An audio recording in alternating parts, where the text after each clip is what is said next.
آج ہمارے نوجوانوں کی لائف برباد کیوں ہو رہی ہے؟ راتوں میں کیا مصروفیت ہے، دن میں کیا مشغلے ہیں، موبائل کیا آ گیا، اس نے ہماری تہذیب کو تباہ و تاراج کر کے رکھ دیا۔ اس دماغی زندگیوں میں بھی اڑچنیں پیدا ہوتی ہے، اختلاف اور انتشار کا شکار ہوتے ہیں۔ بیوی شوہر کی شکایت، شوہر بیوی سے ناراض، یا تو یہ کہہ رہا ہے کہ بیوی کو جب دیکھو جو موبائل سے فرصت نہیں، بیوی کہہ رہی ہے کہ شوہر کو موبائل سے فرصت نہیں، ایک دوسرے کو حق ادائی کے لیے وقت نہیں دے پا رہے، بچوں کی تعلیم کی طرف توجہ نہیں ہے، اور حقوق رشتہ داروں کے ادا کرنے کی طرف توجہ اور دھیان نہیں ہے۔ خاندان کا نظام پارا پارا ہو رہا ہے، بچوں کی تربیت کی طرف سے توجہ بالکل ہٹ گئی ہے، بچے آوارہ ہوتے جا رہے ہیں، بے حیا ہوتے چلے جا رہے ہیں۔ جو پہلے حیا کا ماحول تھا، یہ نئے نئے آلات نے اس ماحول کو تباہ و تاراج کر دیا۔ ایسے موقع پر یاد رکھیے 621 برس پہلے، 700 برس پہلے یہ بے حیائیوں کا ماحول تو نہیں تھا۔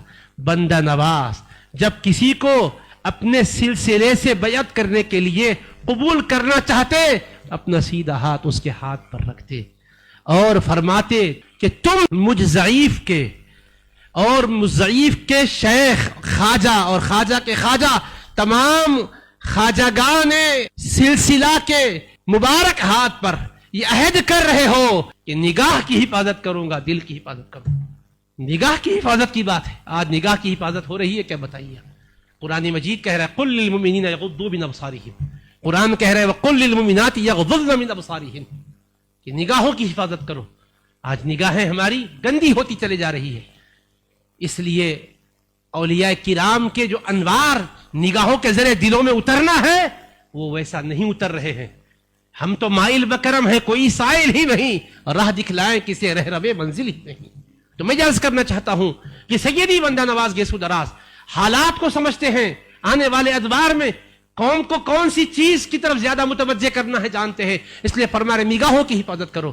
تو میرے عزیزو یہ عہد کر کے چلو کہ ہم اپنی نگاہوں کی حفاظت کریں گے، نامحرم پر نظر نہیں ڈالیں گے، اس لیے کہ یاد رکھیے اللہ تبارک و تعالیٰ کے حبیب علیہ السلام نے فرمایا نظر شیطان کے زہریلے تیروں میں سے ایک تیر ہے، اس لیے نگاہوں کی حفاظت کریے، اپنے بال بچوں کی اچھی تربیت کیجئے۔ سیدی بندہ نواز قطب دکن آپ کو اور مجھ کو اور تمام آنے والوں کو اپنی کتابوں کا سرمایہ دے کر گئے، حضرت کی کتابوں کا مطالعہ ضرور کریں۔